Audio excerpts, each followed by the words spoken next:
Programm am Bob Bobsleigh.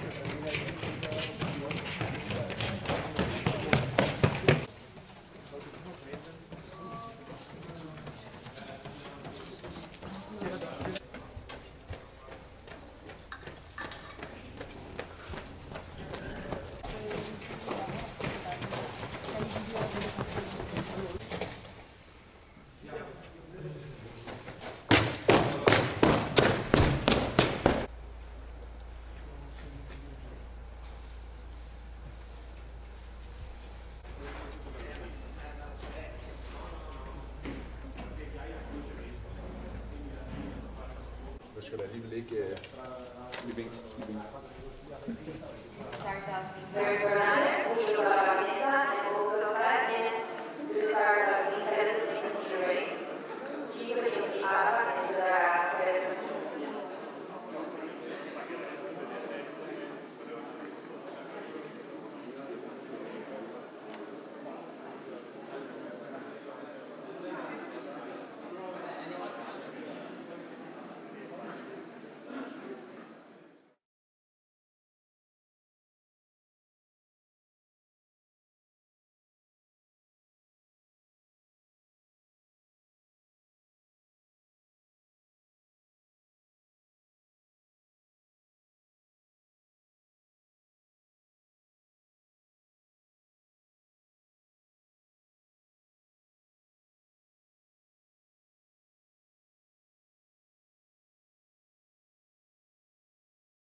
Cortina d'Ampezzo, the Pista Olimpica Eugenio Monti. We're in the heart of the Italian Dolomite Mountains on a track where 70 years ago they had the Winter Olympic Games, and where in February 2026 it will once again be the site of the Olympic sliding. Welcome back, everybody. Martin Haven, and delighted to have alongside me from Team USA Sarah Roderick as we get ready to see the first World Cup team competition of the season. Sarah, this takes real priority now in everybody's view, because this is another Olympic medal chasing opportunity.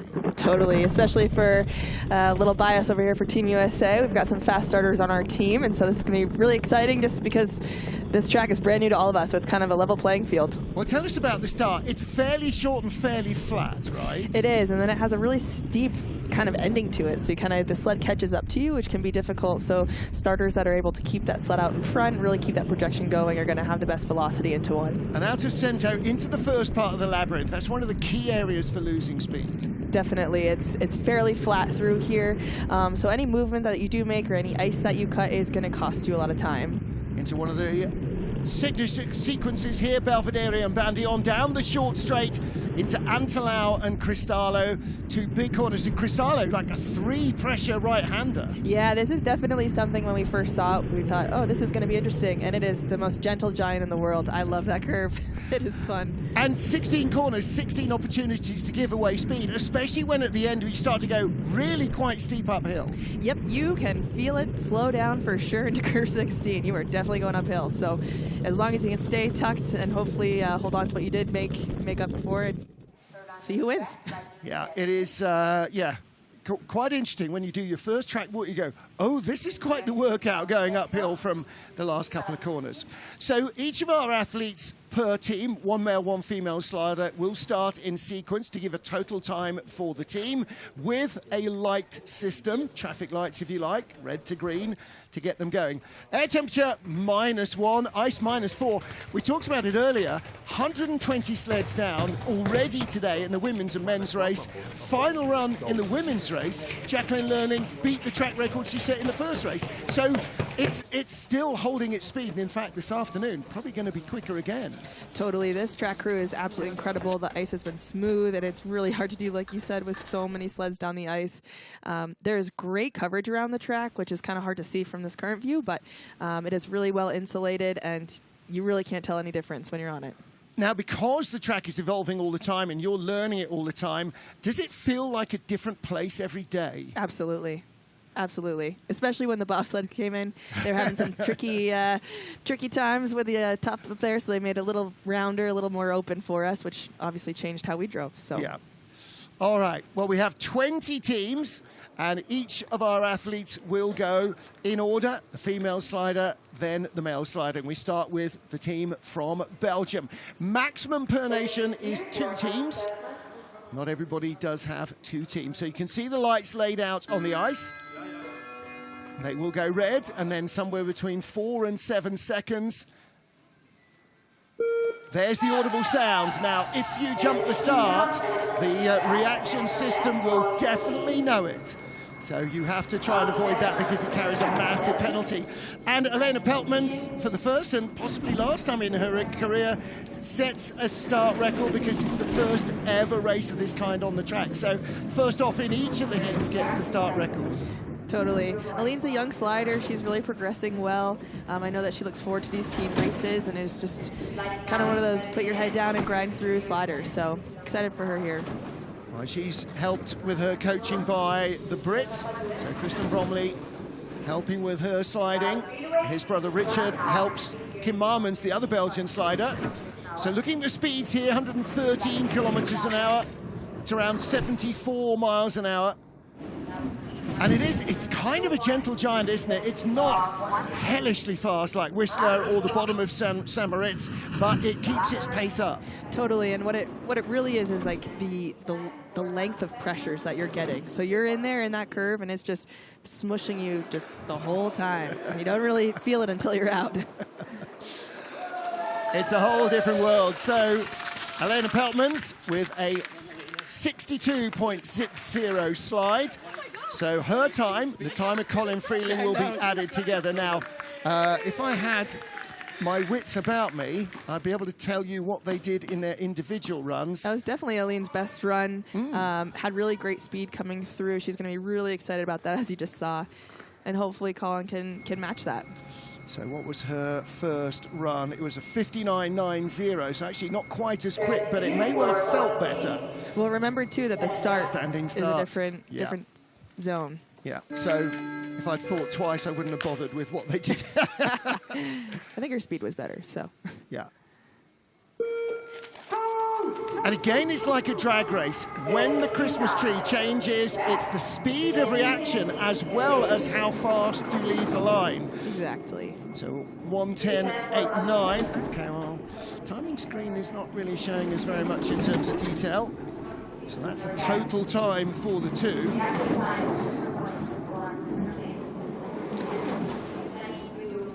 So heading down through into the early part of the labyrinth. Now, again, this track, like St. Moritz, traditionally had corner names, not numbers. And I know the skeleton athletes have reverted to it's 1, turn 2, turn 3, but we're going to educate you. So dropping down out of K2, this is Antelau and Cristallo. These are the two big famous corners named after the mountains that overlook the track. It's a great looking chicane for Colin through there. Legs a little bit apart, kind of lost control in the end of 14. And as you can see, he just kind of slows down, gets that drop off of 15, crossing the finish line, big uphill. So 2:03.87 is the total time for the team. And so the first track record. And the chances are, we've got 20 teams, the chances are that's going to get beaten well over a dozen times, I would think, during the course of the race. Now, they seed the sliders basically kind of in their World Cup point standings. So this is Elena on her run. And we see a lot of this, actually, trying to keep the nose down, sliding as the sled tries to rise. Yeah, there's actually, a lot of theories still out there, but they're kind of purposeful skids happening just to try to get that nose turned. Yeah.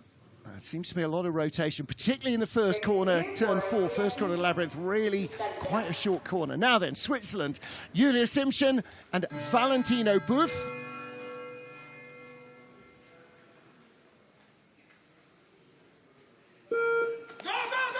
Julia, a third-generation slider. Her grandfather was a French bobsledder, her dad a French bobsledder. Her mother slid skeleton for Germany.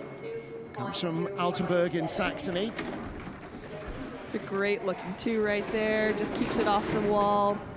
There's so many taps there into that left-hander at Cento. You should have seen us at the beginning of the week coming out of curve 4 there. It was like sideways, backwards. Do you know what? We're nailing it now. Until you saw some of the forerunners for bobsleigh training, you think you've got trouble in turn 4. They were on the woodwork. So down the straight, this is the Rettifilio into Antelau. A little high there. And again, there seems to be slightly two ways of dealing with all those pressures in Cristallo, trying to keep that flat, constant line, or just allowing the sled to rise and fall a little, trying not to fight it. Julia's just a little bit offline here. She comes through the bottom. So 2600s back now. This is her time compared to Elena Peltman's on the right of your picture. Colin Freeling there on the left. She is such a tall but relaxed slider, too. She has a really bright future ahead of her. This whole Swiss program, I think, does. So 102.86 to 102.60 of Elena Peltman's. And Valentino Buff, so the younger of the two, the younger but not the youngest of 4, the younger of the 2 who are here for I mean, it's a minefield. There are Buffs everywhere, and almost true. literally. No relation, by the way, to the company who makes those things that you wear around your neck. They're not the Buff of, they're not the Buffs of Buff. That, it's a whole different firm. Anyway, Valentino, his World Cup debut this weekend. Just 19 years old. It's so awesome to see these young athletes kind of stepping up into the World Cup realm, too. It just brings new life, new blood. 1:11.03, so a new start record as a combined time. Sound right? I thought the previous one was 1:10.89. All right, we'll go with that. And again, like his older brother, he's a long, lean athlete. I talk about this a lot, you know, you're cutting through the air. Air is a fluid, the same as water is. What shape is a fish? It's long and thin. Mm-hmm. Long and thin works on a skeleton for the same reason. Totally. And for those of us who are not tall. Not fishy. Well, it's, again, if you're shorter, that's less of an issue than if you've got massively wide shoulders. Some of the guys have got really big shoulders, and that's a lot of frontal area. It's true. Now then, he's in the red. How close will we get? Colin Freeling's watching. Oh, they sneak in by 500s. Oh, wow. Okay, there you go. And the two teams are side by side there. We're showing them separated in the leaders' boxes, but they are side by side. I know we often get told to stop crossing the line. Yeah, don't cross the fourth wall. Never talk to the camera. But it's, there you go. First ever team race for Valentino Buff. And I'm loving the new Swiss helmet livery. They've got this kind of corporate look that you saw in the helmet of Julia Simpson. I think Valentino a little too new into the team for that to have been done. I'm sure by the time we get later through the season that will happen. There you go, your new leaders. Team Switzerland 2. Next up, again, new names, relatively new. Darta Naimana of Latvia. Today was only her 3rd World Cup start. Again, a lot of young kids coming in through here, and it's just great experience to be on the Olympic track, just getting extra runs, even in a team race. And like we were talking about earlier, it's a different environment. It's dark, it's colder, ice is harder. So we'll see what they can do here. And of course, with Martus Ducours retiring after the last games, Latvia with an enormous void to fill in their skeleton program. They didn't have a front-running women's program for a couple of seasons, 3 or 4. And that looks like with the 2 sliders they've got here, that might be on the turn. I was very impressed with Darta Naimana. Big skid going into 10. Look at her advantage though, 800s, or 8/10 rather, over Julia Simpson. Yeah, and that's pretty surprising. She did have a pretty big flop out of 4 with a skid, so she's maintaining it though and letting the sled run. And again, we hear it so often, if you learn to slide in Sigulda, nowhere else scares you. So the Latvian sliders tend to be quite brave like that, or look like they're being quite brave. They just go, no, this is nothing. That was my best Latvian accent. Perfect. Nailed it. Yeah. Yeah, this compared to Sigulda, maybe polar opposites. Yeah, yeah, very much so. And her teammate, Emils Indriksons, made his World Cup debut here this morning. It was this morning, the men's race. I'm starting to lose track of everything. So, yeah, another teenager started sliding in 2022. So 19 years of age, the youth Olympic champion from Pyeongchang last year. So a young man who is not unaccustomed to quite a lot of pressure over a multi-heat race. And that's a pretty decent start as well. What was his getaway time? 7.7 seconds, which normally would seem like a lifetime, but off a standing start is pretty impressive. He has a great looking top right now, really letting the sled go. It's nice and flowy, not a lot of skids, which is awesome. So we have 2 Youth Olympics medalists in this team. Data took the silver medal, and Emils the gold in Pyeongchang last year. Doing kind of that flatter line here, shooting out really nice line on that right wall. And you're going to see him when he's in the leader's box in a moment or two. Not at all unlike Valentino Buff. He's another long, skinny guy, 2:02.36. So the Latvians have the lead. So far the seeding seems to be working well. Belgium went first. Switzerland, who went second, beat them. Latvia, who go third, beat them. And again, with 2 youth Olympic medalists in the team, and both of them under 20, Latvia's skeleton future is looking pretty promising.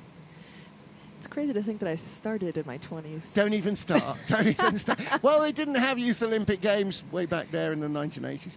80s? Oh, my goodness.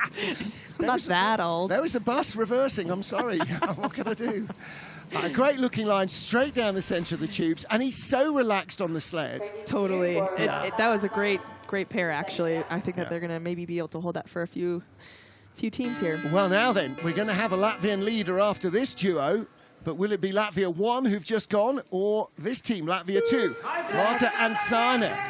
I don't know how that was not a false start. Well, reaction time was whatever it was. It was 18, but... Right, okay. So there's sensors in our sleds. We have 2 little boxes that kind of, you can put them wherever you want. And that's really what the sensor or the timing is going off of. And so you can move your body ahead of the sled if you'd like. I don't know why you would want to, but... Yeah, you just can't move the sled. Exactly. Which is odd, because almost everybody rocks the sled and their body together at the same time. But you can't do that. Yep. It is really tricky, especially for someone like me who's a 2-hand starter. Yeah. Having one hand is like a baby giraffe. All right, so 6,400s back. A little bit of a skid going through there, keeps her head down. Late coming in, gonna have a nice big second wave here. Just misses that short wall. So in Team Latvia 1, we had an 18-year-old and a 19-year-old. Marta here, who made her debut today, just 17 years old. I coach kids that are 17 years old, Martin. Well, there you go, you know. That's incredible. If there was nobody ahead of them, then they'd be in the World Cup squad. Well, no, they would be in the World Cup squad, holding those places, It's you true. know, earning those places. It's true. So, earned is correct. You know, you're old enough to drive a car. You're certainly old enough to drive a skeleton sled. In fact, they've been, you know, probably old enough to drive a car at the age of 14, I would think, in Latvia. But I was going to say, what do you think the driving age is there? Yeah. It's however young you can get away with without your father. You'll notice these guys are wearing some bibs that go over our speed suits. Yeah. What's interesting to see is kind of the different sewing techniques. So this guy here, unfortunately, has a pretty loose one that's going to create a lot of drag. So hopefully next team race he can tighten those arms up. Well, there's always somebody in the team, isn't there, who is good at sewing, or somebody you know who's good at sewing, and all the bibs end up with them. Maybe he's just not aware of that. 1800ths of a second, the reaction time. So Davis Valdovskis, fully 19 years of age.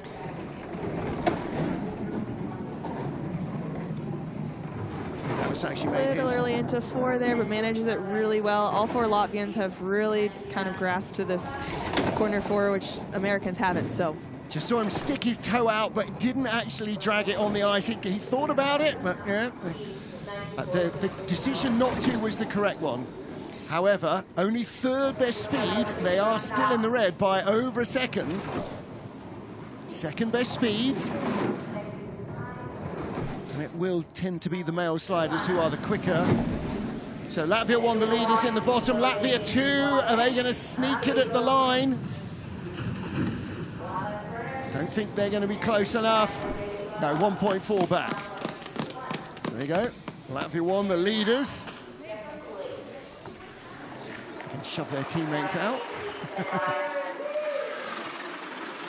Part of this is that it's something very different, and part of it, I'm sure, is that it's not just you and everything else you do. It's you, your sled, the mountain. This is a whole different world, even though it's sort of the same thing, isn't it? Yeah. What's funny is, for me, I love the team race. I love competing in it. It's a different atmosphere. When you and your partner have a good mojo, you know, it kind of just adds to it. It's finally a team sport, so it is different. Closest you're going to get to bobsleigh, right? All right, so Latvia 1 are current leaders. And our second Swiss team is up next. Sarah Schmidt and Vincent Boof. So both Boofs competing in the men's competition, also in the team competition. 2400ths of a second, one of the slower reaction times. And again, sometimes you sense that people are just being a bit cautious. Whoa! A bit late into 1, giving her that big skid into 2. Had to drop the toe, wondering maybe if something's going on with runners and that grip. Just a little unsure of herself coming into 4, late into 5.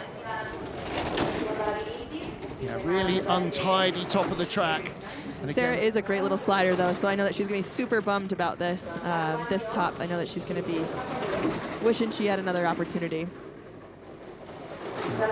Tidied it up now, but the damage has been done. 6/10 behind.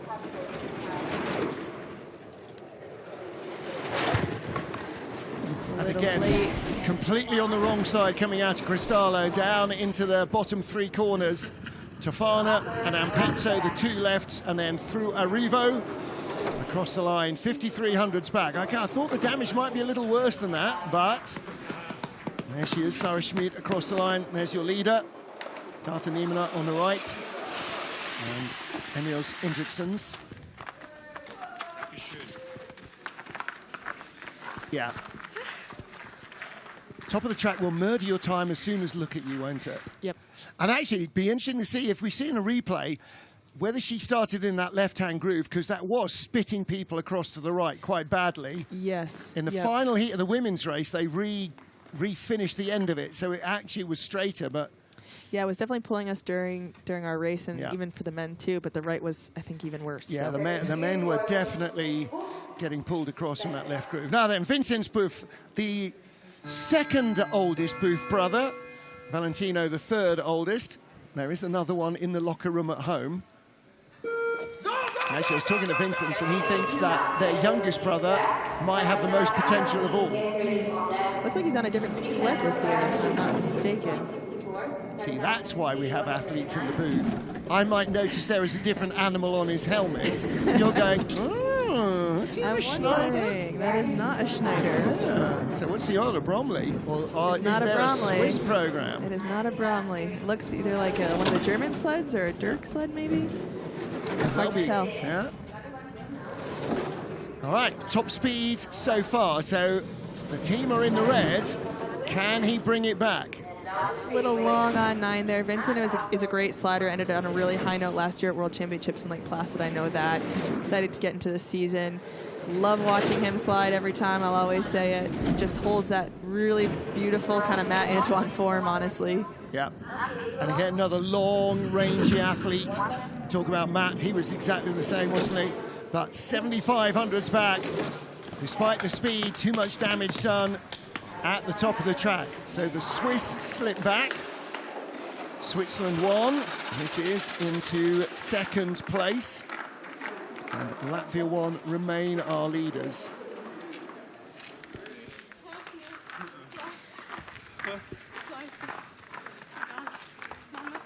Easy to tell the brothers apart. One's got a lot of hair. I must stop calling him Krusty the Clown. But, you know, as soon as I say that, everybody pictures exactly what I mean. He has got the wildest hair. He's much cooler than Krusty the Clown. He is, and he has got the wildest hair. Well, there you go. And again, I have to talk to him next week and find out exactly what alpine bovine is on his helmet. We think maybe an ibex. Now for Italy, Valentina Margaglio and teamed with her, Giovanni Marchetti. Margaglio, ostensibly Italy's #1, but finished as Italy's #2 today. Yeah, I know that Italy definitely, I think, had some high expectations for themselves. I know they've had a lot of runs on this track, but I think there's something, too, I can speak for it, kind of that home field advantage, but pressure, too. So hopefully Valentina can just relax on the sled a little bit. Just seems a little offline everywhere, just kind of putting her late into these walls. Yeah, running down the wall in a couple of places, toe steers as well. I mean, nobody's had a million runs on this track, but the Italians have definitely had 100 or so, probably end of last year, beginning of this, more than other sliders. It's just not showing yet. And again, there, out of Cristallo, as you go over that dip, she was sliding sideways.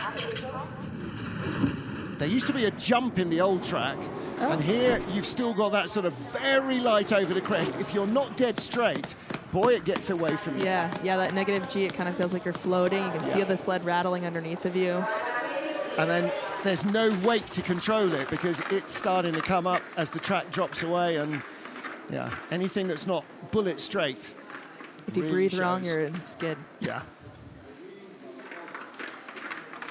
Again, not the face of somebody who is completely competent and happy on this track. Confident and happy. 2 years ago, 4th in the World Cup standings. Last year, 16th. That's not the progress you want. Giovanni Marchetti, last year was his debut season in the World Cup.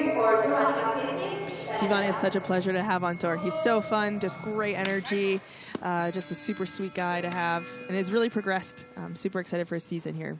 One day we need to have a conversation, he and I, about Skeleton. We just talk car racing the whole time. He's a massive car racing and Ferrari fan. And again, that groove, not sending you straight down from that left-hand groove, but 400s ahead. Controls it well, though. Gets the sled back running parallel. Avoids the wall there between Verzi and Cento as well. A little high off four, but really manages it. Keeps it straight.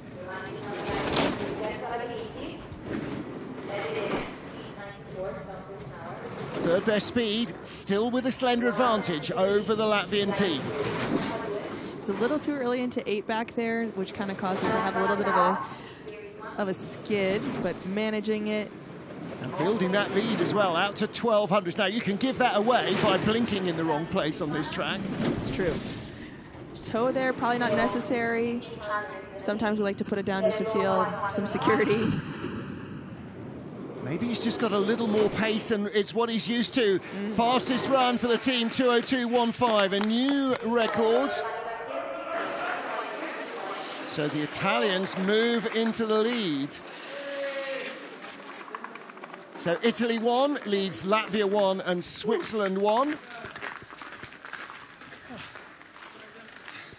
Now that might be his best run of the day.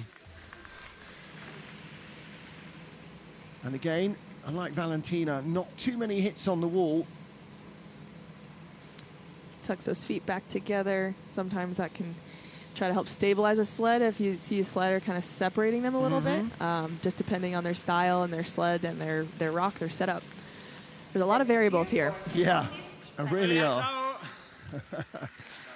All right, so the Italians have the lead after six teams.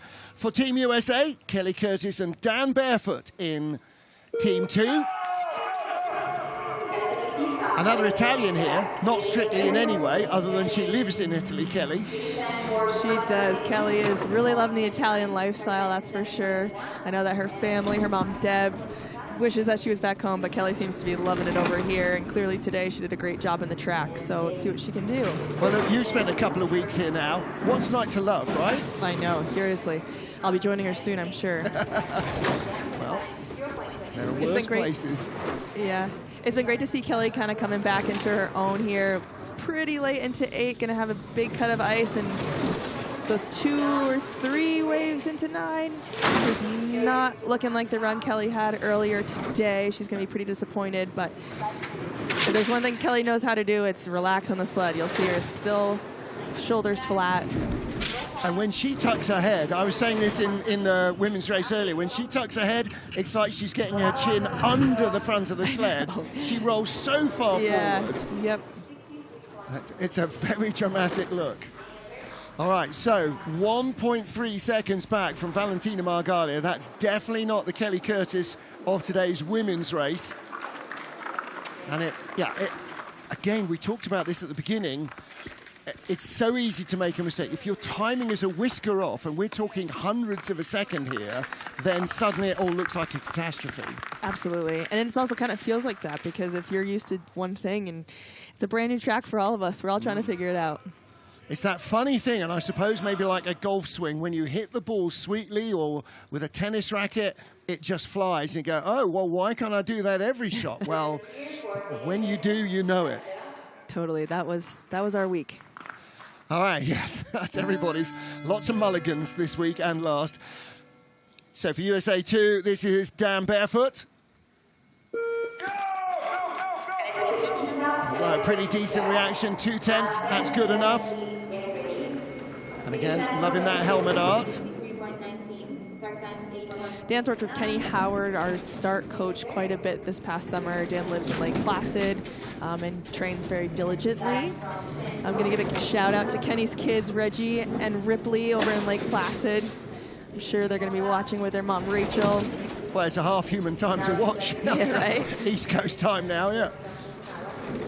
All right, 7th best speed. There's quite a lot of time to make up. Long on curve 9 there, just pushing him over to the edge. Big height there, out of 10, just a little over driving, I think. It's interesting, isn't it? When you see the normal individual race, you get all these different athletes one at a time, and then, an hour and a half later you see them again. You don't get to compare the runs as intimately as you do here. And that was, the Italians. Valentina didn't look great, but Giovanni Marchetti did look like he had a pretty strong run. And Dan couldn't get to that. So 2:04.31 for Team USA. Sorry. Oh, was it not good? No, sorry. My hamstrings. All right, well, there's the ice crystals from Kelly Curtis. They really like the action shots for these guys. Yeah.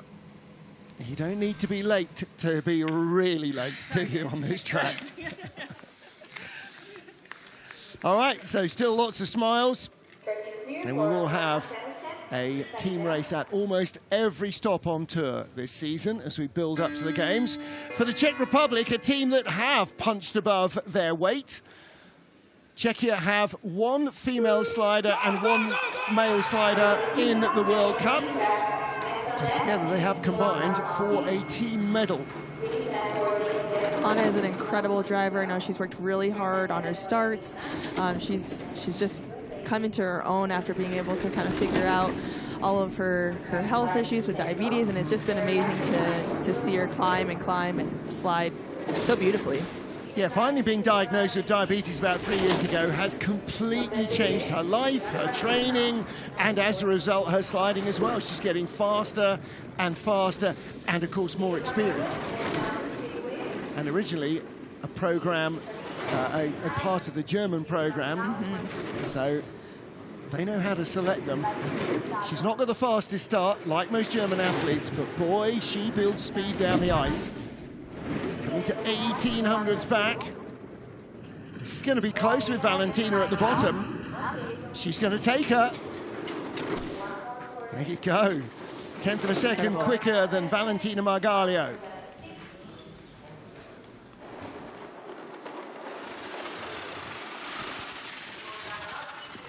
And this track is rewarding for those who can figure it out and who can let the sled build speed. And for those that with fast starts, once they figure that out, it's going to be a whole different ball game at the games. It's got a kind of a Winterbergy feel about it. If you're bad by turn 5, you're over, and you can give away so much at the bottom. Just when it looks like, okay, nothing left to do, couple of corners left, you've got this. Where did that go? And in between, all sorts of other stuff going on as well. But and grip, you know, and all those things. Yeah. All right, so her cousin, Timon Drahanovski, that's how he got into the sport. Watching his cousin compete, I'm figuring, okay, maybe I can do that. And the answer is, yeah, maybe you could. So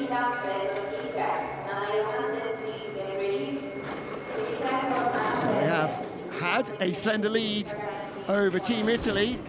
He's going to need a really good run here to match Giovanni's run. Ooh, that's not going to help a little, looking like Valentina's actually entry into 3. Yeah. Big skid going into curve 5. That's going to crush a lot of your speed there. Tap before 6. He struggled like this in the men's singles race as well. Didn't make the second heat. So he's outside the top 25. A little tidier down here. You can see he's got his elbow out though, so he's still working hard on the sled for control. Yeah, I do wonder, when we saw the ice temperatures, I do wonder if maybe there's something a little off there, just because I would expect it to be a little harder than it was for these guys in the morning with the snow, so. Yeah. Well, it probably is, but he's, whatever runner choice they've made, it didn't really work for him this morning.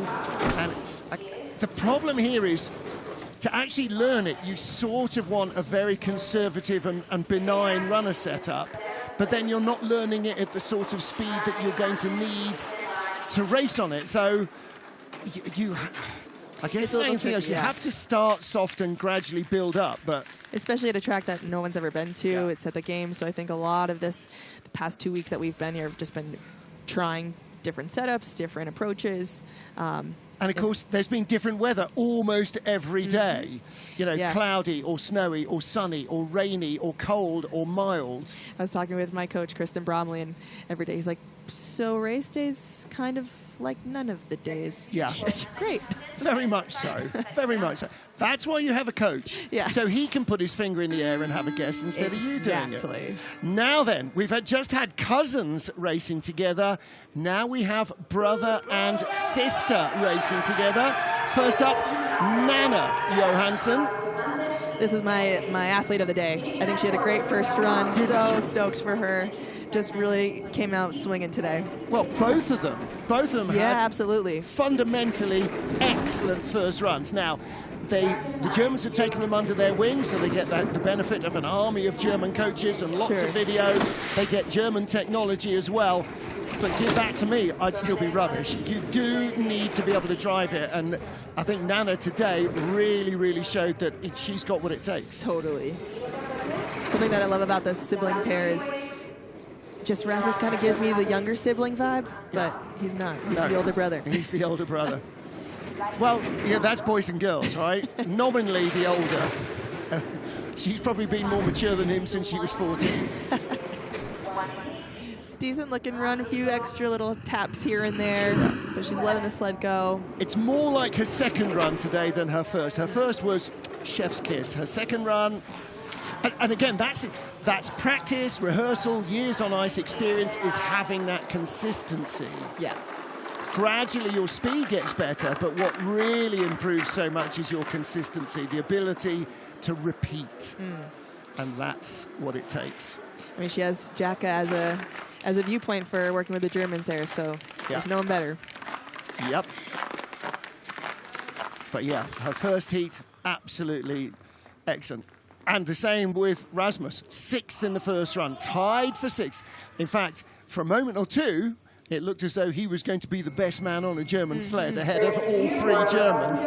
As it was, he tied with Lucas Neidegger, and Lucas overhauled him in the second heat, but he was happy with the top 8 run. In fact, he was very happy. It's a good way to start the season. He ended last season on a high. Had a couple of really good runs last year. Top 6 runs. Rasmus is another staple personality on the team, or on the tour, circuit. Just super positive, such a hard worker. You never want to, be down in the dumps with him, so. 8200s back. Little toe out of 4 there, but keeps it straight. Gonna build some good speed here, I think. Looks really comfortable. Top speed, and he's bringing the margin down. Still just under 8/10. That's a lot to find. Comes down the Rettifilo into Cristallo. Second best speed. Now, he had the legs on Italy's Giovanni Marchetti in both runs. Can he overhaul them at the line? I'm not sure he's got enough. Don't think he has enough track here, unfortunately. Just a little untidy at the bottom. 7/10 back. So the Italians remain in the lead.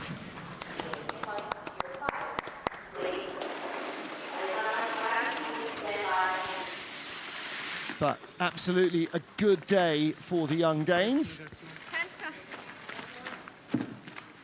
So not only are they represented in the men and women's skeleton, but we have a Danish slider coming up tomorrow morning in the women's monobob as well. Oh, awesome. Yeah. So Maja Voigt will appear for Denmark. What we're looking at here is curve 9, and it's actually a really long, flat section with a little bit of a dip at the end, and so we're trying to miss the front of that curve. So if you see people on it too early, you're getting 2, wow, waves. Just like that. There you go. You'll see that time and that speed drop.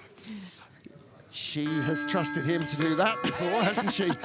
Next up, the 2 better Italians in the squad. Today, at least, Alessandra Fumagalli. And she's paired with Mattia Gaspari. Yeah, really good reaction time. Loving the new helmet livery this year as well. And again, sending the very best to Alessia Crippa, nominally Italy's number 2. She had a really serious Alessia, if tendon you're injury. watching, we miss you so much. Yeah. All of us in the Start House, man. I mean, a terrible thing to happen pre-season, the week before the season starts, but especially in an Olympic season, and especially for an Italian this Olympic season. Alessandra's having a good run here, though. Yeah. Nice and calm, nice and relaxed. Just 100th speed off the lead. Overhauling her teammate Valentina Margalio. She was quicker than Valentina in both runs in the singles race, just a little offline. The 14. Had to control that maybe just a little bit too much, but she should have. Ooh, how close? Is she going to be soaring away? Yes, she does. 2700s up.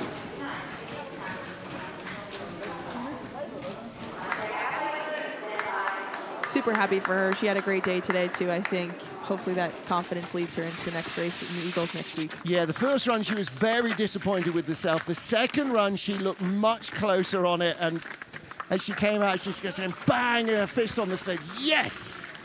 That one, not quite the same as her second today, I think.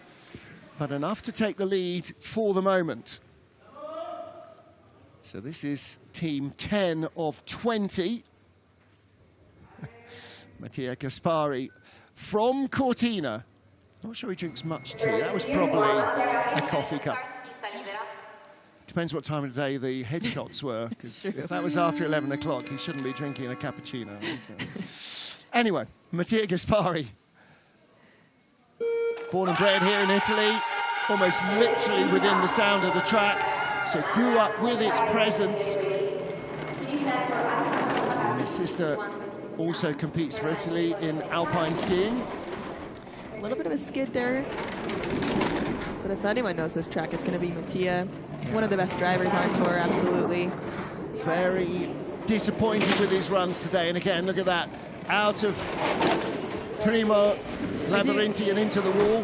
Yeah, I do wonder how much the Italians had to change when all the bobsleds came and they needed some more support. So they had to change the ice. And so how much does that change for them that they're so used to after all these runs here? Yeah. And plus, they wouldn't have been training on their own. The bobsleds will have been here at that time as well. But nevertheless, yeah, not with the run competition. Yeah. And again, different weather, 1600s back. Has he got enough speed?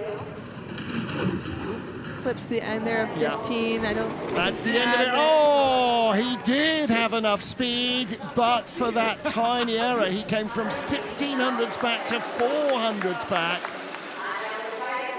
And again, he has been a medalist in the previous iteration of this, before the reaction start. The Italians have not been in the medals. I'm trying to think where it was. Altenburg? Good looking start. Yep. Torres Achilles in the lead into Pyeongchang, which was a massive sideline for him. My hope someday is that he coaches. I really pray that he doesn't leave the sport. He's far too much fun to have around. Now then, talk about women's athlete of the day. Yes. Austria's Anja Unterscheider is right in there swinging for that as well. She got me today, so absolutely. Darn it. No, the U.S. actually has been pairing with Austria just kind of in a cooperation for the last couple of seasons, and it's been really great to see these, again, another young athlete kind of coming up the ranks. You have Janine Flock to look up to, Sammy Meyer, and so it's just been a great team to see evolve. Again, nominally, you mentioned Janine Flock, nominally Anja came in as number 3 for Italy, but actually she outperformed her teammate, so she gets the spot in the team race. You just saw her in 4 there. That's kind of the first culprit of to be kind of eaten up by it. You kind of hit that roof a little bit or just tap that wood and then just skids you down. So she's going to have a little bit lower speed. Yep, coming through. Not as great as she had today during her individual race. But I'm sure that's her highlight for the day. So. Yeah, absolutely. And a first ever, I think, first ever start in a team race as well. I may be wrong.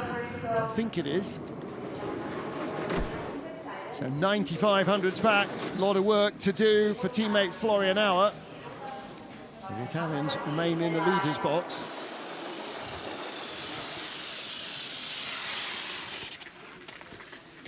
And actually, who is going to go quicker than them? Next up, we've got the Dutch team.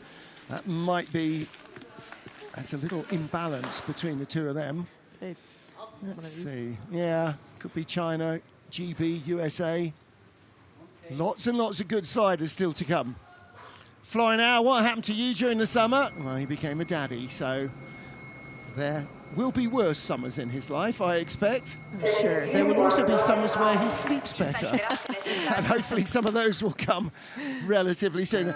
For him, I suppose, part of being on tour is actually getting a little bit more rest. Right, until next week. Yeah. Back home in Austria next week. Early start under review, that's not good news. He didn't leave the block, but there was that twitch we saw.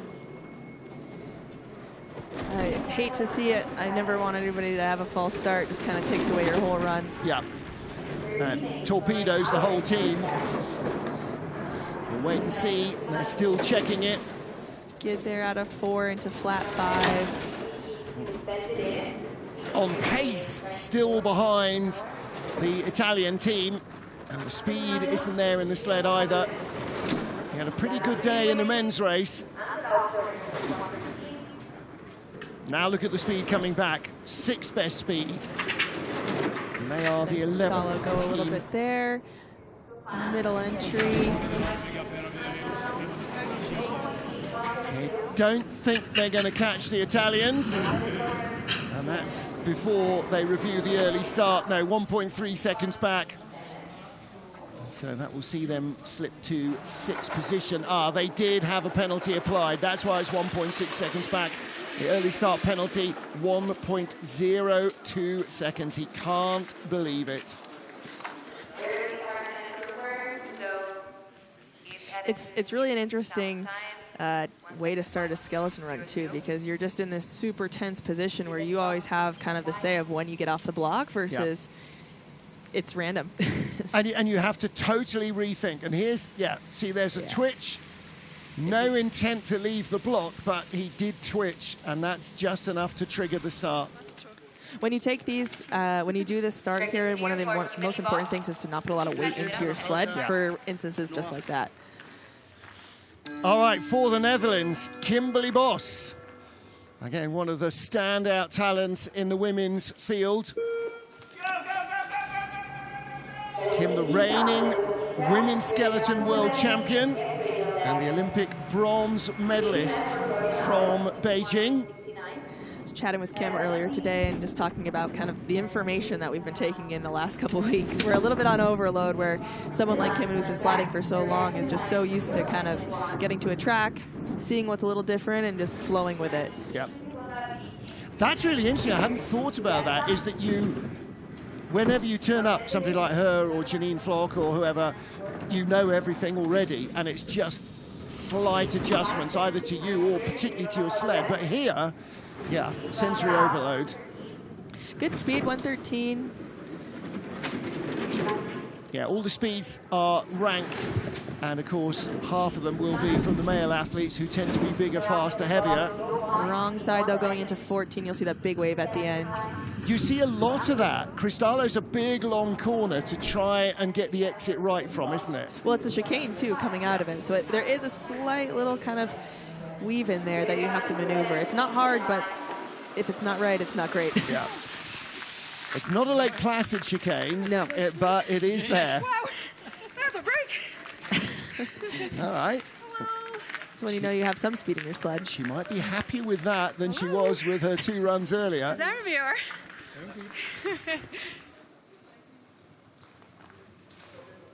So her teammate is Yuri van Kupperveld, and on the opposite end of the experience scale, really, Yuri, from his teammate. How many races? 67th World Cup start for Kimberly Bos today, and for Yuri it was the 5th. So a former hurdler, only started in 2021. She won her Olympic medal the next year, or the end of that season. So, that's kind of where he is in the stagger of information. And again, early start under review. Tough load. And this is where you want the off-ramp. So, okay, can I just abort here and we'll just call it quits? We would all love that. Been there, I've been there. Yeah. It's not great. Oof. Yeah, so now with that slow start, he's going to have a little bit of a different kind of approach to the top of the track here, whether he's still a new slider, so I'm not sure if he's totally in tune with that just yet. But once he gets some speed, I'll get back online, I'm sure. The problem is you get to all the corners slower, and that means you can't carry the height that you're used to carrying, and so where you come off is a different place, and it just snowballs. Totally. Or whatever the ice equivalent of that is. Having said that, and having what the brain scramble of popping the groove must be, actually, it's a really tidy bottom to the track. Yeah, you pop it, you think, oh crap, my run's over, but I still have to do it. Yeah, your brain must be in absolute turmoil. And one of the bobsleighers actually described it to me. You've got to, go out there like some crazy beast, leap into the sled, and then be a Zen Buddhist for the rest of the ride. I mean, how you switch one off and the other on, Lord only knows. So the early start confirmed, penalty of 58/100ths of a second. Much more of a penalty was popping the spur and having to wrestle the sled and hit the wall and everything else. That's what we call a double whammy. Yeah. And again, it's got to be so much worse having those red lights flashing at you when you false start. Well, he was head down, so I'm not sure how much you would have seen of that, but that last step slipped away. Saw a lot of slips. A lot of slips. Well, it's that change of gradient, so it just kind of keeps doubling as you go. So it's from 0 to 2 to 4 to 8, and it'll catch up to you. Right, it is still Italy's Valentina Margaglio and Giovanni Marchetti watching from the leader's box as we get to China 2. Li Yuxi first away.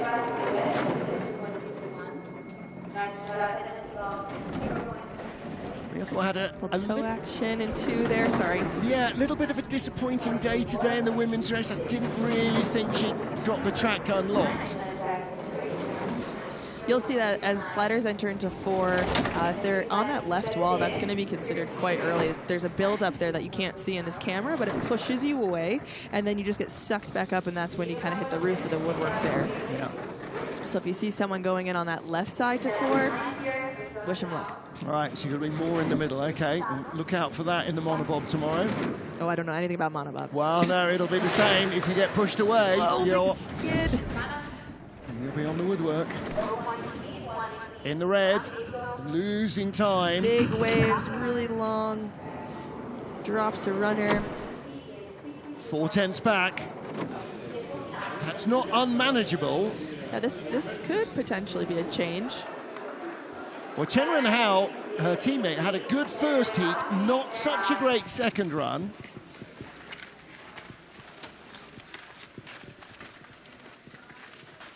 And this is one and done, so you don't get a chance to tidy things up. And of course, the men, they were on track at 9 o'clock this morning, and the second heat at 10:45. So that's a long time and a lot of weather temperature change in between. It's also a lot of break. Yeah. So yeah. The women just kind of went right one race to the next. Yeah. I'm sure there was food in between, athletes being athletes and whatnot.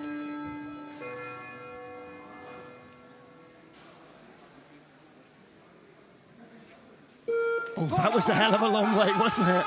I thought, hang on, is that broken?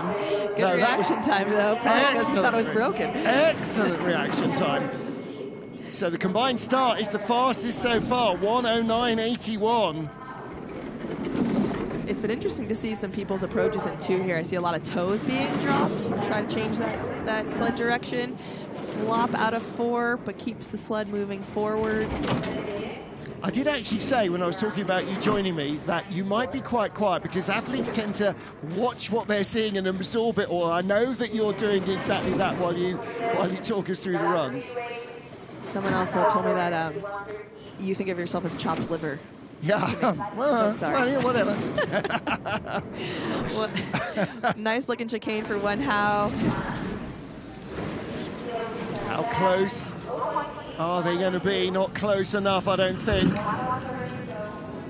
Can't see the speed on here. No, 2300's back. It wasn't far away. It's one of the closest so far. Giovanni with a little Italian mascot. I can't remember its name now. I keep getting told and I keep forgetting. But I think those will definitely be disappearing from the shops on Monday or Sunday, Monday, when everybody starts to leave. Yes. Again, look at the rotation. It looks like such a short corner.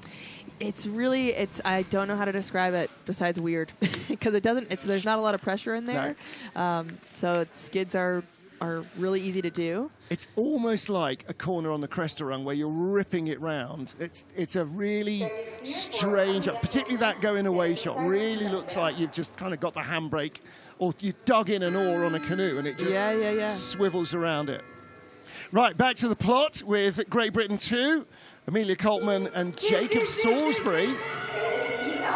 Nice reaction time here. Amelia in her 3rd World Cup campaign. Jacob he's done 2 kind of half campaigns over the last couple of seasons. Amelia's had a great week of training here, a couple weeks. She's kind of been the one to watch for a lot of us. Nice middle entry into 4, and you can see the difference. She just smooths. She actually overcorrects it almost. So she knows where she wants to be. Just a fabulous slider. Here we go, into the lead over Valentina Margaglio. Better speeds than most of the men. Yeah. Whirling that back over. Well, this is quite a good example of head, shoulders, knees and toes being used to steer, although not too much toe dragging, but swiveling the hips and moving the weight on the sled. little oversteer there. Amelia did have a bit of a bump there in training this week out of curve 14, so maybe a little spooky there, but still manages to come across with almost 2/10 in the bag. 1800s up over Valentina Margalio. Is this the end of the leaders box for Team Italy? Great Britain still only the 14th team, so we've got 6 more to come after this. Martins Ducos with the sled. And so Jacob Salisbury, 30 years old. As I said, he and Lawrence Bostock have sort of flip-flopped in and out of the British team over the last couple of years.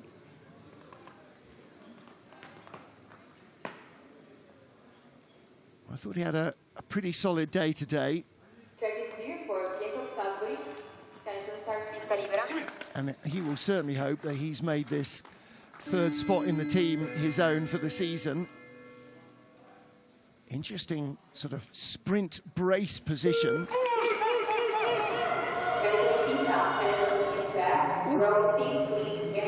Keeps it in the groove. Yeah. Strong start for him there. So 3600s up, so he's doubled their advantage. So he's got that start acceleration. Big wave into 3, kind of taps a 4-4. There's something magic in these British sleds that keep them moving forward. Yeah, it was not always thus. The new program with the Ducos family and Matthias Kuggenberger very much on the wrong side there, but gets away with it. Speed not great. Yeah, that's going to crush your speed. Coming through 20th best speed there. Yeah. Fighting it, drops a runner into 11, Cristallo, and just a really low flat line through there. Nice looking chicane. Yeah. Now, can he pick anything up down here at the bottom? Little wavy down through Tofana and out of Ampezzo.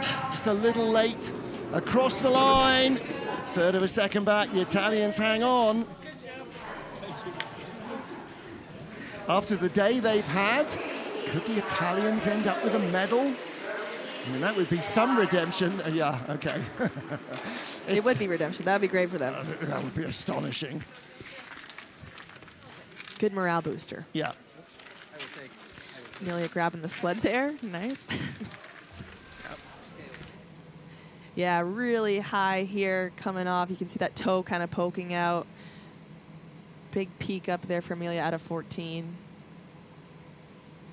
And then pushed off of 9. You get a lot of that long skid, and it just looks impossible to break once it's sideways. It's true. Yeah.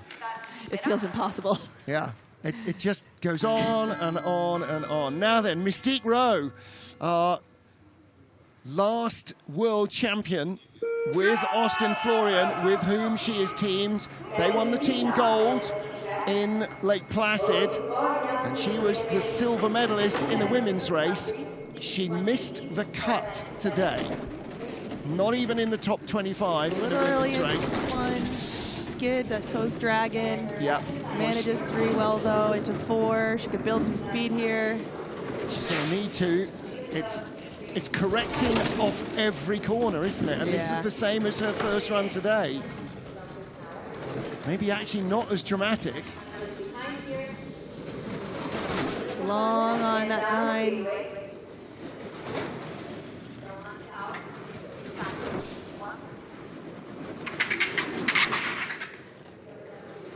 Trying to do all the right things, bearing ahead, but again, completely on the wrong side there, getting into Tofana. Mystique's really good, though, at just letting the sled go, too. She has that fast start that helps her in this position, especially in the team race, which her and Austin obviously are reigning champs. So yeah, hopefully that's enough for Austin to drive down. She has a new helmet this year. Yeah, it's a great-looking helmet, isn't it? Really nice piece of work. They've had success before. In fact, Austin Florian's been quite the successful slider for the USA, either with Mystique or with you in the medals. So last time out, they won in Lake Placid in the Worlds. In Lillehammer, the last World Cup race, they had the bronze. They had silver in St. Moritz. Missed out in the snow in Winterberg. You and Austin, silver in Altenburg last year as well. So it wasn't a bad year. And with Katie Eulander, the previous year in Altenburg, he got a bronze as well. And oh, by the way, 2 start records in the men's race as well. So This guy right here. He's not doing bad today. Now, finished in 10th overall in the men's race, so he'll want a little bit more out of the drive. But again, start from Austin. He's been really picking up this track piece by piece. He says hi to his wife, Erica, back home, and his cats, named after 2 corners in St. Moritz. so they're what, Telephone and Shamrock? I mean, what? Sunny and Shamrock, actually. All right, okay. Telephone and Horseshoe. Yeah, unless they're bringing in small vermin in the middle of the night, in which case they're Devil's Dyke or something worse. So now Florian has 2 start records at the moment. Let's see if that holds. He has a good-looking run here, really pulling it back for him and Mystique. Well, he has the fastest start so far at 7:40, so they're driving into the green. This is a really nice-looking run from Austin. The reigning world champions. And Italy have not had a medal in the team competition in this format. 2:02.08. All right, came down to 700s. Italy was there for a minute, huh? Yep. Austin loves the team race. He thinks it's so fun. Love watching him in there. He's got a big personality. I think it was good. I don't know. You did great, Austin. There you are, your world champions. They have the lead with, what are we, 4 teams to go, 5 teams to go now. They could be in the medals yet again. They could. If you hold a team race and Austin Florian's not in the medals, have you really held a team race? That was a good call. It used to be Axel Jung. He was the golden ticket. If you were paired with him, boy, you were likely to be in the medals. When it was 4 disciplines or 2, he hasn't quite got the same golden touch at the moment. He has won medals. It's Germany, though, so. Now then, this is the other Germany. This is Germany 2. Hannah Neise, our Olympic women's skeleton champion, and Lukas Neidegger, who was the top German in 4th place today. I love watching Hannah slide. I actually had a moment after I had a pretty bad day sitting in the changing room, and it was her, Hallie Clark, Janine Flock, and Jacka. That's not bad company, I was is like, it? holy moly, this is awesome. It's just so smooth. You can see it when Hannah slides. She's so relaxed. Off the ice, I know that she thinks about a lot, but seems like she's in a different world, almost like a Matt Weston kind of vibe. Well, it's that visualization thing, isn't it? That pre-race visualization. Then when you go out, you're just doing what you already imagined. Absolutely beautiful chicane there. Little late into 15, but she should be all right here. Might drop a runner.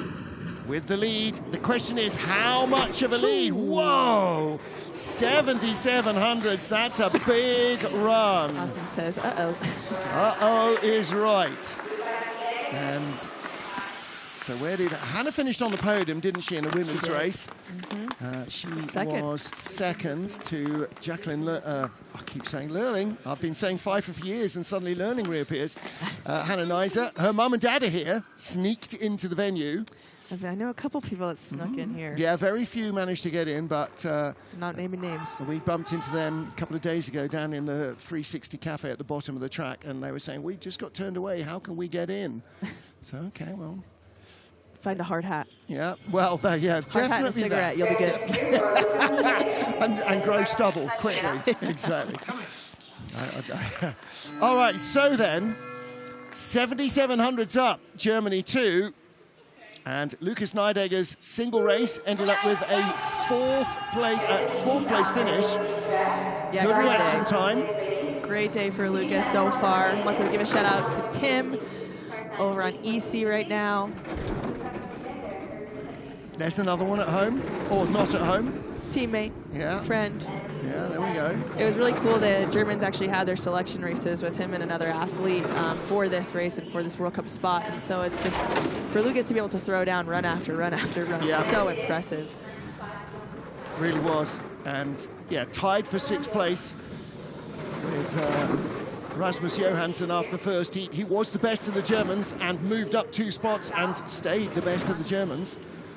We do like to tease Lucas that he is technically American too, so if he ever feels like he wants to change. Well, I say when he was tied with Rasmus that you had two sliders there who could easily have been Danish, because Nygaard, yeah, that could easily be, Nydegger rather, could easily be a Danish name. 201.64. That is a big margin. It went down from 77 to 4400s, though, which shows how quick Austin Florian was. Yeah, Austin had a great run. Yes, he did. Had a great start. I mean, it's hard to beat when you compare those two together. But Hannah had just an incredible first run there. Yeah. So, after the Italians being in the lead for, what did we have? 1, 2, 3, 4, 5, 6, 7, 8, 9 teams. The Americans lasted just one. But this is where we get into the serious medal winning, I think. So Hannah Nysa on the left, Lucas Nydegger on the right. He is definitely enjoying Cortina. Now, talk about another great helmet livery this year. Xiaodan of China really liking this. From the front, it looks fairly simple, but the further round you go, the more elaborate the helmet gets. And Xiao, still only 22. And Big pull out of the groove. Oh, Haven't seen that one yet. that is twice as bad as in the women's race. It happened in both heats of the women's race. She hit the right wall, but she didn't hit the left wall. That's tough. Yeah, really tough. When you know that the groove is pulling, sometimes athletes tend to think about steering out of the grooves, but if you steer too soon, you're actually pushing yourself against the other side, and so it's opposite effect of what you want. And her speed's super low, unfortunately. Yeah, this is going to be the better part of a second behind. She's normally such a good driver. Anyway, she's already a second back. This is going to leave Yin Cheng, who was the bronze medalist in the men's race this morning, with an absolute mountain to climb. And that was just an awful, awful start. Got fired out of the groove into the right-hand short wall and then cannoned off into the left as well.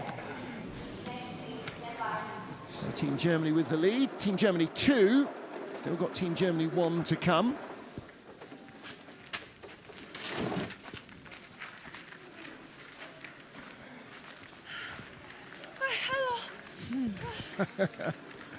She never looks too crestfallen, even when it's been calamity. Composed, we like Yeah. that. Yeah. Well, Yin, the first heat leader. And then hung on to the medals. Took the bronze this morning. He's going to be a real threat when we're back here in February. No doubt about it. Yeah, the men's podium was pretty awesome today. And you won't see today's race winner, Matt Weston, because he was jogging off in the men's race off a big calf tear. So, Looks just a little bit unsettled on the sled right now. See his feet kind of poking out to the side a little bit. That imbalance there is just setting off. Anywhere on this track that doesn't have any pressure will get you. It'll just break into that little bit of a skid.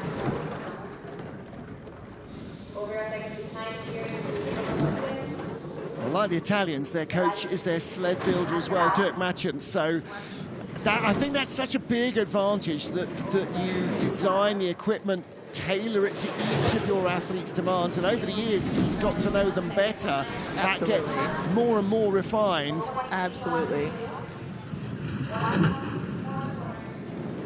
Super quiet bottom part, but the damage was done at the top, wasn't it? For both of them. Totally. I mean, yeah. There was no coming back really after Xiao's start disasters. And Yang also not as tidy up top as he was. Well, here's Xiaodan. She gets kicked out of that groove. Yeah, you can see she's actually trying to pre-steer it, and she just puts herself over into that wall. She's pushing against that groove there, unfortunately. That looked like the doodles in Koenigsegg. Boom, boom, boom, wall to wall to wall. I wonder if she's ever been there. Yeah, I guess she has. Sure, Woody took her there in training. So, China 1 fall, and we have 3 to go. Germany will lead after the next duo. Whether it's Germany 2 or Germany 1 remains to be seen. Our race winner this afternoon for Germany, Jacqueline Pfeiffer, her first win since January 2021 in World Cup races. I haven't been able to watch a single one of her runs, unfortunately, so you're right, I'll probably be pretty quiet here. Yeah, you're watching it now. She's pushing really well, too. I saw on the timesheets, just so stoked for her. Great competitor. 5:05, until we got the really quick starters, it looked like she was right in the ballpark, ended up sort of 16th, 18th, but honestly, nothing to be shy about. She just needs to lie down and do the rest, drive the rest. She's not a starter, she's a driver. No, but she has top speed for the women. Yep. Little brush on the right side. Ooh. Extra height, but pushes it out of 14 well. Big loop in 15. Again, tiny bit late on the exit, but she'll have the 100th between her and Hannah Neise. Oh, that's head-to-head. That's Olympic silver medalist from Pyeongchang, Olympic gold medalist from Beijing, head-to-head, and Jack has snatched it by 100th. And gold medalist from today. Yeah. And silver medalist from today. Yes, indeed. They figured something out. Well, they were never bad. She's shaking her head right there from chicane. I can't believe I did that. She got dropped out of the German team for a couple of seasons because her start wasn't good enough. But now she's back, strong, fast. Guys, you don't get medals for the start. No, it's not track and field. Yeah, you get medals for what she does. You get medals for what Tina Hermann used to do, which is win off not a great start. Now then, so Mr. Gold Medallion, gold medalist, let's say, Axel Jung. More World Championship gold medals in team competition than anybody else. With Suzanne Kreher, 1 in Altenburg, 1 with Jacka, this combination in St. Moritz in February last year, this year, February 25. There's that skid in 2 that kind of the Germans have been trying, what looks like they've been trying to do. Little mistrust out of 4, but keeps it going straight.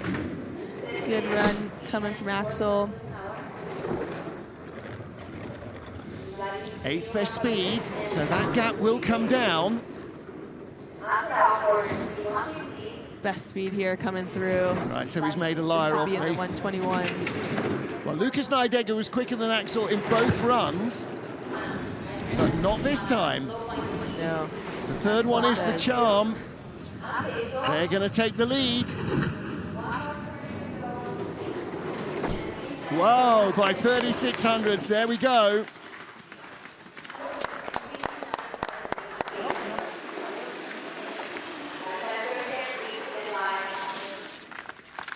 So Hannah Neise and Lucas Neidegger out of the leaders box and into the medals. Jacka Pfeiffer and Axel Jung.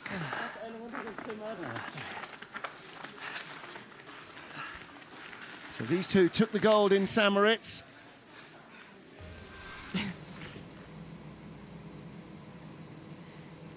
Good explosive starting. Yeah, she just looks so powerful this year. It's just so awesome to see. Yeah.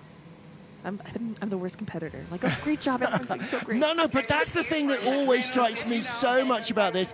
It's not you versus the others. No. It's you versus the mountain. And it's like when you watch skateboarding in the Olympics, everybody's high-fiving everybody and pushing each other on to more and more. Totally. And it's the same here. And that, without that camaraderie, it'd be a lonely old business. For this start monster here, she is so quick. She also had a great few days of training. Beautiful looking 2-3. Nice and parallel. Big toe drag though, late into 5. Gives you 2 waves. I can tell you from experience that's not fast. 4,300s up on Jacka. Now.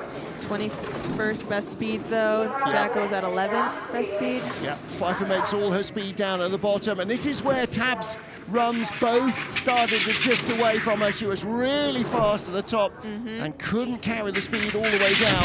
2300s. This is going to be very close. Face dragging on the ice is what you're hearing. Yeah. At the line, 1400s up. Okay, so she beats today's gold medalist by 1400s. Again, that's a start. I think the start advantage coming from Tabby. It's from the block, so it's not from the laser. It's a different system there, and so really team racing push is important. Yep. I think that's Matt's dad background, if I had to guess. The rabble are here. Sorry, I'm out of breath. Oops. Again. So, Great Britain won with a slender advantage over the current leaders. So Marcus Wyatt needs to at least match Axel Junk. We talk about 1400s of a second sometimes as if it's a bit of a lifetime. Really, really isn't. The longer in the sport, the longer it feels. Well, they are 1900s a second. His reaction time 100th quicker than the 2/10 of Axel Jung. So another tiny little fragment added to the lead. GB is just such a unit. They work so well together. They have really great camaraderie. They help each other in the changing rooms. It's really impressive to see. It's kind of what you hope for from a team, really. Totally, yeah. Rather than a gaggle of individuals, and I see that from so many of the squads here, big and small. Absolutely, especially the small. And again, long line there. Because you're the only one who can ruin your race or make it good, whatever anybody else does has no effect whatsoever on you. Nope. And I think that's the joy of this sport for all the competitors. I think there's enough track for these guys to hold on to it. This is for the lead with 1 to go. Ooh, they have the lead by 500s. Whoa. So Jacqueline Pfeiffer and Axel Jung are back in the medals, but Tabby Stoker and Marcus Wyatt lead. Now, Wyatt took gold in Lillehammer, the last World Cup team race, but with Amelia Coltman. In the World Championships, Tabby Stoker took silver, but with Matt Weston. So they both had a medal in the last 2 races. Just trying to see. Tabby's the lucky charm. Yeah. Tabs and Matt have raced together. Laura Dees and Matt have raced together. Amelia Coltman and Matt have raced together. And this is the first time that Marcus... Oh, no, they won gold in Altenburg. What am I talking about? For anyone that's watching that's on Instagram, go follow Laura Dees' little track blurbs. They're incredible, super helpful, and just fun. So our final team, then, in this team competition of 20 is Austria 1. Good reaction time from Janine Flock. Like Jacqueline Lurling, not the fastest starter. Like Jacqueline Lurling, a stunning driver of a bobsled. I know Janine's dealing with a little bit of an injury, just trying to manage that here at the beginning of the season. We got a long road ahead, trying to make it to the games. And going into Eagles, her home track, I'm sure she wants to be the most healthy there, just picking up information as she can. Beautiful looking lines, though, as always. 9th best speeds, that's going to be better than Jacka's speed coming into this part. 94. Well, nice and relaxed coming through into 10. I'm going to put this into comparison. She has started today 96 more World Cup races than you. That's awesome. And repetition is a good thing. Still in the red and at the line. Second by 800s in a second. That's gonna be close. Wow. Sammy got in the tank here. Whoa. Now, again, Tabs not only beat Jacka, who won today, but beat Janine, who was faster than her in the women's race over 2 heats as well. So, okay. It's on. Yeah, it is on. And it is... Sammy took second in the men's? Yeah. Is that right? Yeah, he did. Drove himself into second place. and had such a good bottom part of the track both times. It's almost like he knew how to glide. Funny that. What with being an Austrian and all. Totally. And of course, we head next weekend to Innsbruck, but a different Innsbruck to one we've ever raced on before. Again, going for the sprinter's tripod. I'm really liking that as a way to stop yourself trembling. I'm undecided. Great reaction Great time, reaction time. 1600s. Sammy and Janine have really kind of teamed up and worked really hard over the summer to get their starts to be better than ever. And so big skid, though, coming out for Sammy out of 2. Yep. But like you said, the bottom of his track is super tighty. He's going to need to do some work here to catch up to Koos. Not bad out of the first corner of the labyrinth through 2 and 3. Dropping down into Best speed Belvedere. by Yep, here we go. a bit. Belvedere bandy on, and then through this little kink K2. Drops down to 5th best speed, but right around hovering where Axel was. Half a second back. This might drop them out of the medals unless he can find something very good down here. 4500s back, he's still out of the medals. Needs to build more speed to get ahead of Germany too. I don't think there's enough track left. The Brits are going to win it. Are they in the medals? Yes! They are in 3rd place. The Brits win it. Germany won in 2nd place. And 3rd goes to Austria. Sammy Meyer, as he did in the men's race, used the bottom of the track to drive himself into the medals. Incredible. Sammy's awesome. He is maturing so much as a slider, isn't he? Fantastic. So good. Reigning European champion and internet sensation. Yeah, here's the Gangnam style of men's skeleton, isn't he? Not for the dancing, just for the internet hits. Excellent stuff. So, a medal to start the season for Sammy Meyer and Janine Flock. They take the bronze. Jacqueline Lurling, Jacqueline Pfeiffer, gosh, and Axel Jung take the silver.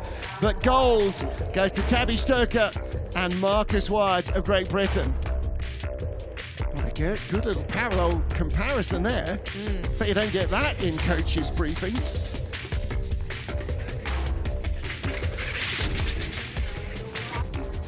This is the boys in the replay truck, though, in the EVS, really showing off now. Yeah. Look at the toys we've got.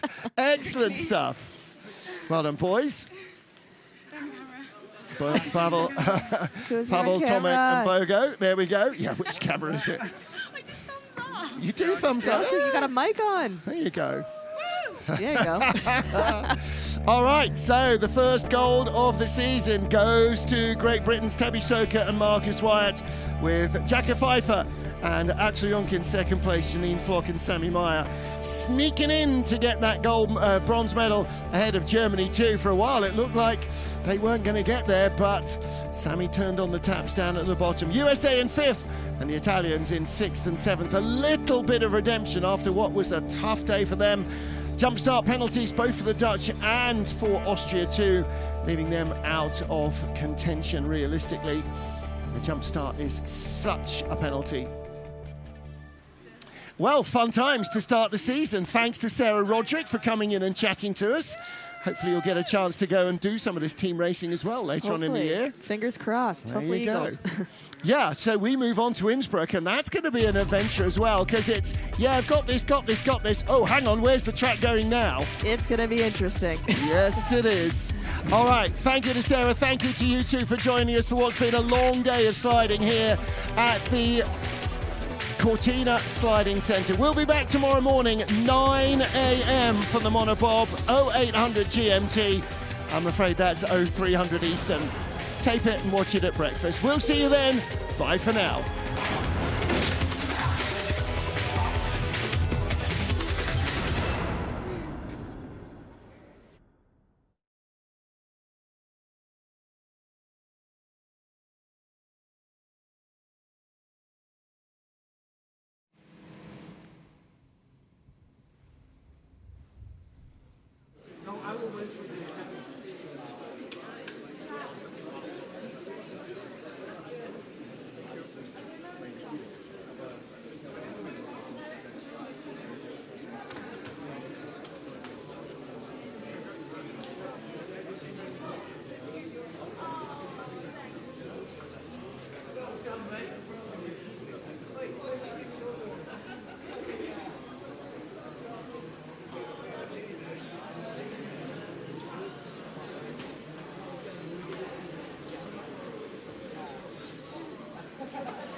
Ja, ja, ja, ja.